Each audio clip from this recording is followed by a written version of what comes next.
हाँ, तो चलिए दोस्तों, आज हम लोग फिर से एक बार क्या करते हैं, नाखून क्यों बढ़ता है में के ऑब्जेक्टिव क्वेश्चन को हम लोग देखेंगे। इसको हम आप लोगों को पढ़ा चुके थे, है ना, और इसमें हर एक कहानी को बहुत बढ़िया तरीके से हम आपको बता चुके थे, है ना। तो चलिए यहाँ पर देखते हैं नाखून क्यों बढ़ते हैं। इसमें से बिहार बोर्ड में बहुत सारे क्वेश्चन आते हैं, है ना। चलिए पहला क्वेश्चन है यहाँ पर क्या कि लेखक के अनुसार मनुष्य के नाखून किसके जीवंत प्रतीक है। यानी लेखक जो है ये किसके बारे में, नाखून के द्वारा ये किसके बारे में बताना चाह रहे हैं कि नाखून किसका मतलब प्रतीक है। मनुष्यता का प्रतीक जो होता है नाखून नहीं है ना। सभ्यता का, है ना, सभ्यता का भी नहीं है। और सौंदर्य का भी नाखून जो है वो प्रतीक नहीं है। तो कौन हो जाएगा, पार्श्व वृत्ति का मतलब है। पार्श्व वृत्ति के क्या है जी यहाँ पर, इसका मतलब जीवंत प्रतीक है। क्योंकि नाखून जो है ये हम लोगों में, ये पशुओं का मतलब चिन्हासी है। जब हम लोग जो थे सभ्य नहीं थे, असभ्य थे, तो उस समय क्या था, हम लोग के नाखून बहुत बड़े बड़े होते थे और ये नाखून से ही हम लोग क्या करते थे, शिकार करते थे। दूसरा क्वेश्चन है कि कौन छोटे नख को पसंद करते थे। इसमें से है कौन छोटे नख को। तो देखिए यहाँ पे तो दक्षिणात्मक यानी भारत में जो दक्षिण दिशा के लोग जो थे ना, वो क्या करते थे, छोटे छोटे नख यानी छोटे छोटे नाखून को बहुत पसंद करते थे, है ना। और ये गौड़ मतलब देश के जो लोग थे वो नाखून को अलग अलग डिजाइनों में काट काट कर मतलब वो रखते थे और अपने सौंदर्य में उसको शामिल किए हुए थे। तीसरा क्वेश्चन है ललित निबंध है। ये ललित शब्द जो है कौन से मतलब है, निबंध से मतलब सम्मिलित है ना। तो यहां पर क्या हो जाएगा, नाखून क्यों बढ़ते हैं, ठीक है। अब एक इसके बाद क्या है कि आचार्य हजारी प्रसाद द्विवेदी का जन्म कहां हुआ था। तो यहां पर देखिए आचार्य हजारी प्रसाद द्विवेदी का जन्म जो हुआ था छपरा बलिया, है ना। छपरा बलिया जो उत्तर प्रदेश में स्थित है वहां पर हुआ था। एक बलिया जो है वो बिहार में भी है, तो वो बलिया यहाँ पे इनका नहीं है ना। तो इनका कहा है जी बलिया में उत्तर प्रदेश में इनका जन्म हुआ था। कब हुआ था, तो 1907 ईस्वी में हुआ था, ठीक है। अब देखिए हजारी प्रसाद द्विवेदी द्वारा रचित पाठ है। हजारी प्रसाद यानी देखिए बहादुर तो नहीं होगा, है ना। यहाँ पे आविष्कार भी नहीं है, मछली भी नहीं है, तो इसमें से कौन है, तो नाखून क्यों बढ़ता है, इसमें से नाखून क्यों बढ़ता है, यह हजारी प्रसाद द्विवेदी का रचना है ना। यह जो नाखून क्यों बढ़ता है, यह क्या है, यह एक निबंध है। क्या एक निबंध है।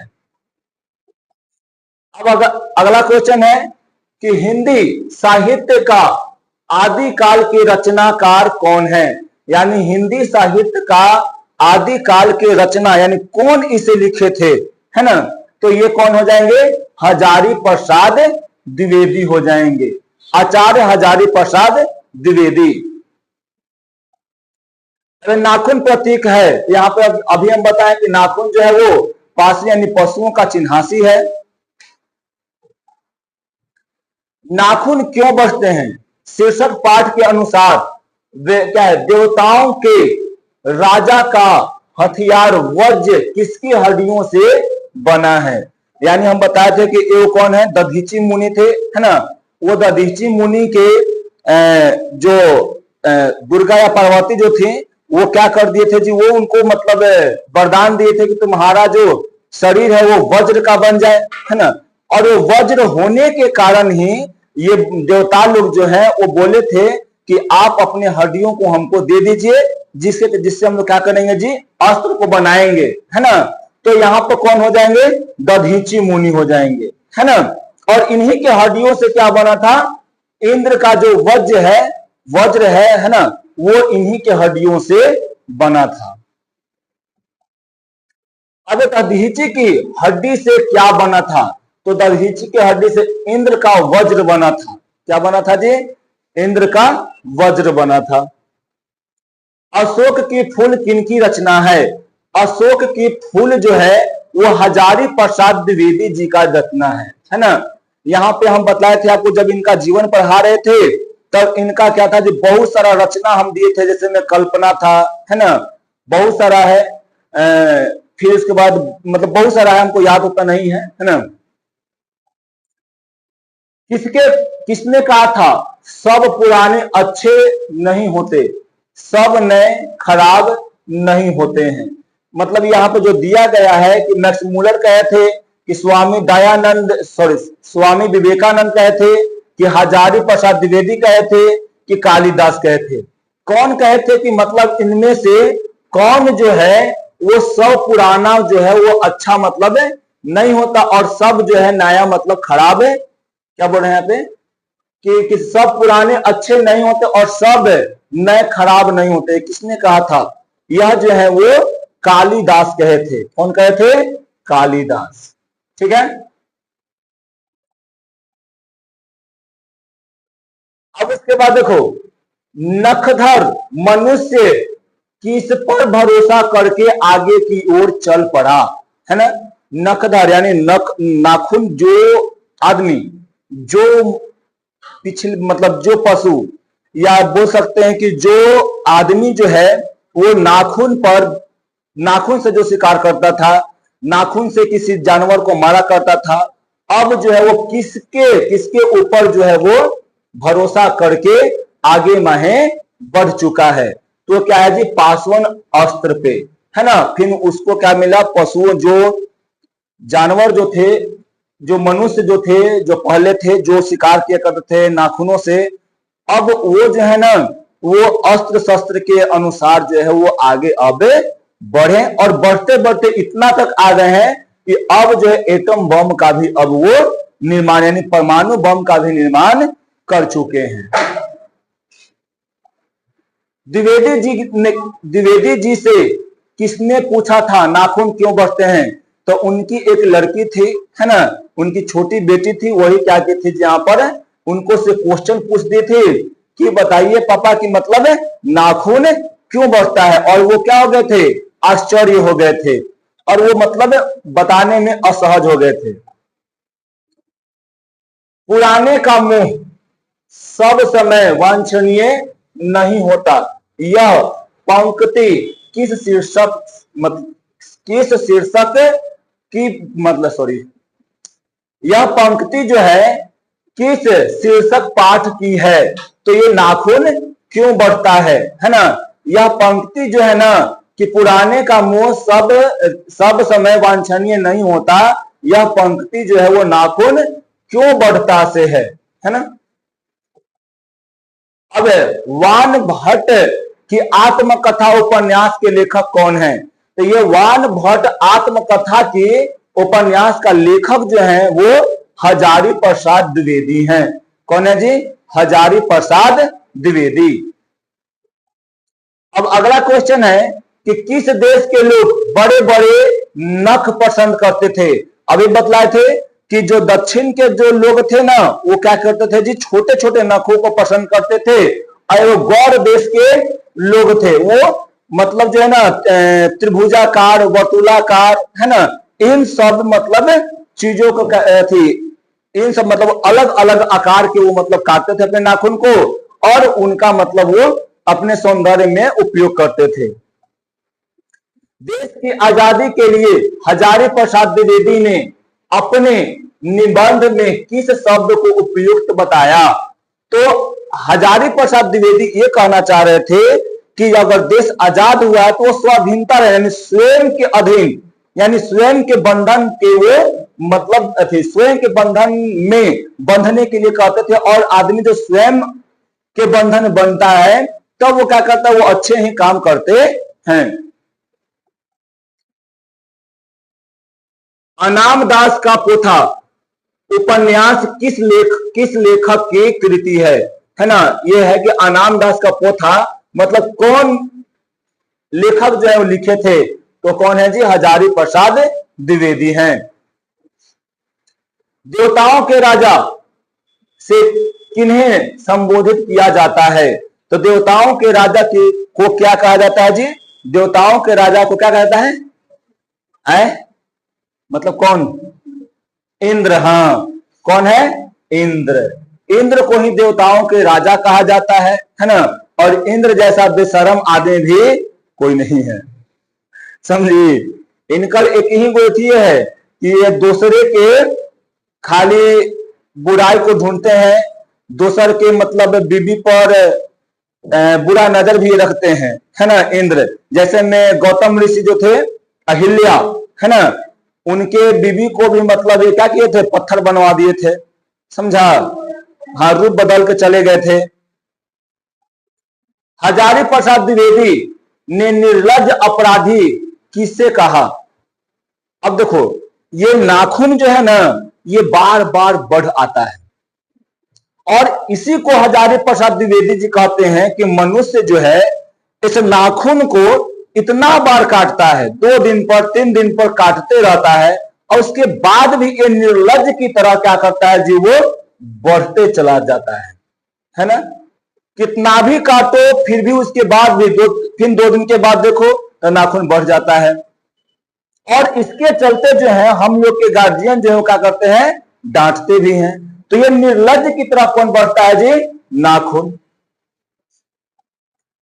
कालिदास की ललायित योजना किसकी रचना है? तो कालिदास की ललायित जो योजना का रचनात्मक है, जो रचनाकार हैं, वो है हजारी प्रसाद द्विवेदी जी हैं। नाखून का बढ़ना किसका परिमाण है?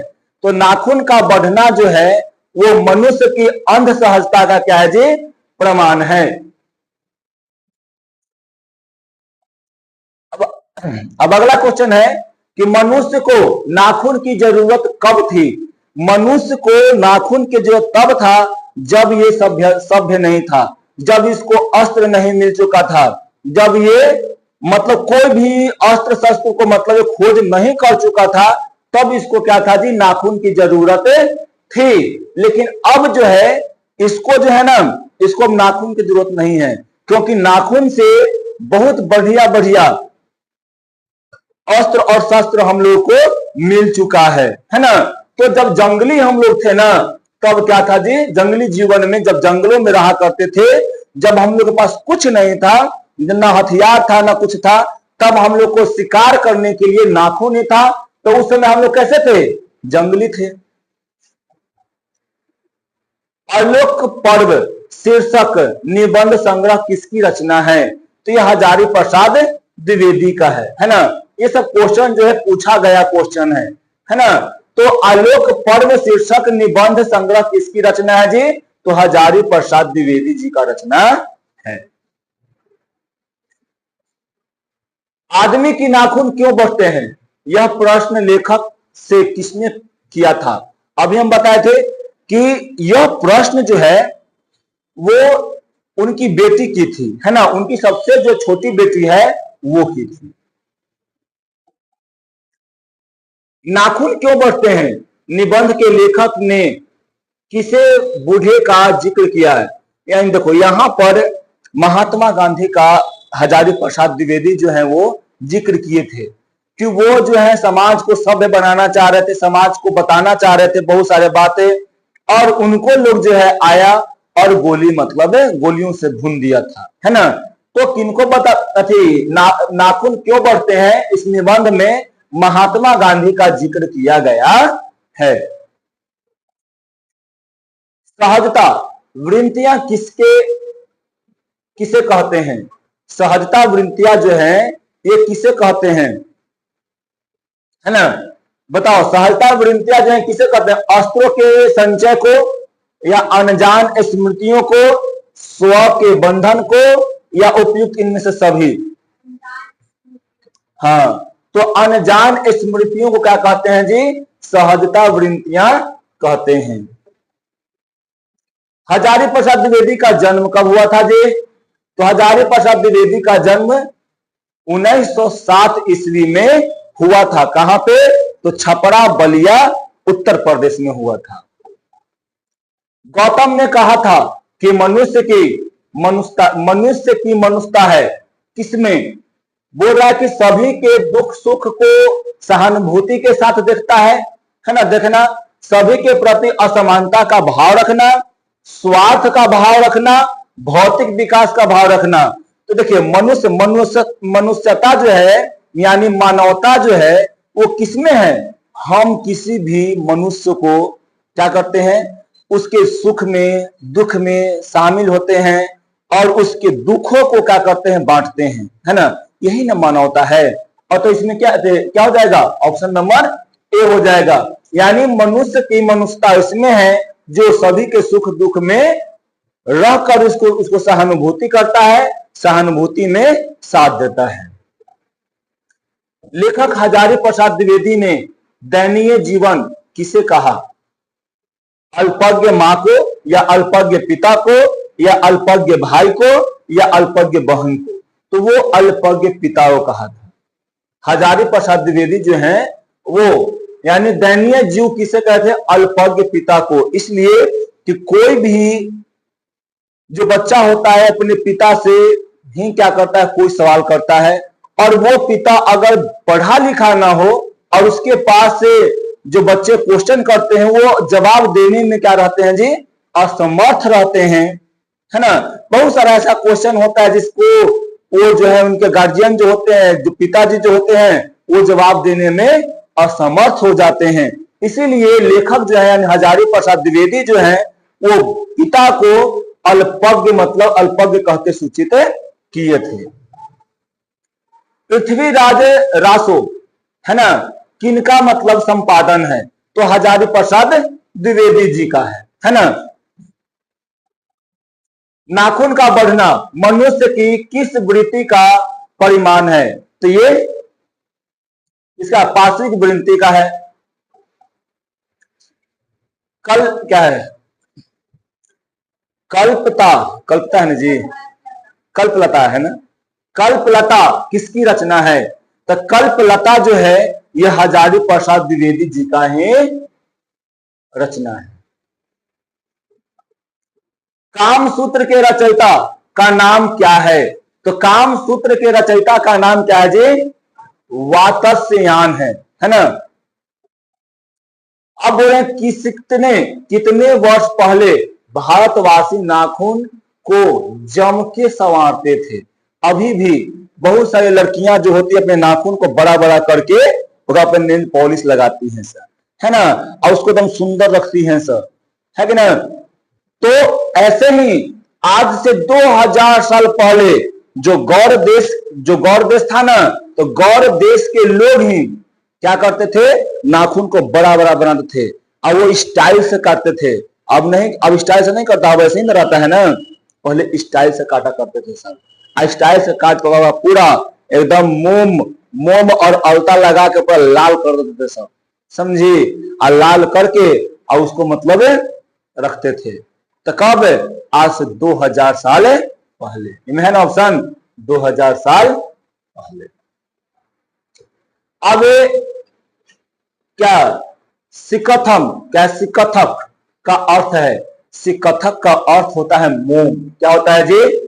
मोम। यही सिकथक और अलता, जो अलता है, आलता तो देखिए होगी सब जी, घर में सबके अलता होगा, है ना, गोरबा रंग है, समझ लो। तो यहाँ पर क्या है? सिकथ जो है ना, ये किस मतलब का अर्थ क्या है जी? मोम है। ठीक है। हमरा आपको लगा कि उधर से कोई लेडीज आ रही है, आज चूड़ी पहन के ही खनका रही है।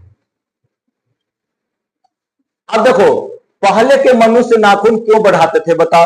अपनी रक्षा के लिए, कि सुंदरता के लिए, कि कुरूपता के लिए? कोई तो पहला बात हाई पर तक कोई ऑप्शन नहीं मारेगा। कुरूप रहते थे, कुरूप के लिए लड़की रहे अकुरूप मतलब बथी रहेगी, या कोई भी लड़का जो रहेगा, लड़का भी नाखून बढ़ाने लगा है सब, है ना। लड़कियन का देखा देखी, लड़कियन तो बढ़ाती है काहेला, हाँ, नेल पेंट भी कोता कर रहे दिखा ली हम।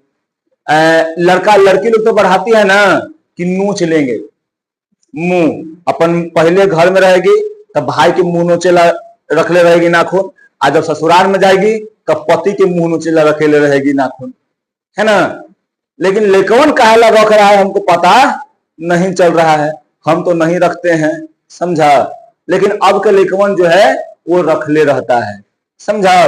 तो क्यों जी, तो पहले के जो था जंगल में रहता था सब, अब वो नहीं रखेगा तो बताओ कोई भी जानवर आएगा उसको मार ना देगा, और नखुनवा रहेगा तो धर कर फाड़ देगा उसको, है ना। मान लो कि सियार आ गया, सियार सिंह तो नहीं आया है, मान लो कि सियार आ गया, अब सियार आएगा, हम लोग के पास कुछ अस्त्र शस्त्र है ये नहीं है, तो खाली ऐसे ही फटेगा उसका शरीर। अगर ये बड़ा बड़ा नाखून रहता तो धोर के खींच देते तो क्या होता, फट जाता, है ना। तो वैसे क्या, तो अपनी रक्षा के लिए मतलब रखे हुए थे। आचार्य हजारी प्रसाद द्विवेदी को उनकी किस रचना पर साहित्य अकादमी पुरस्कार प्राप्त हुआ था, तो बता छोटे किसमें हुआ था, आलोक पर्व में हुआ था, है ना। तो आलोक पर्व जब लिखे थे ना तब इनको साहित्य अकादमी पुरस्कार मतलब मिला था। अब है कि प्राणी शास्त्रियों का मतलब क्या, जो जीव विज्ञान का अध्ययन करते हैं, है ना, जीव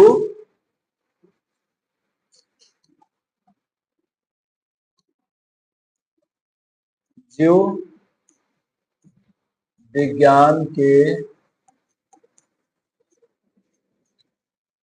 अध्ययन करने वाले, ठीक है।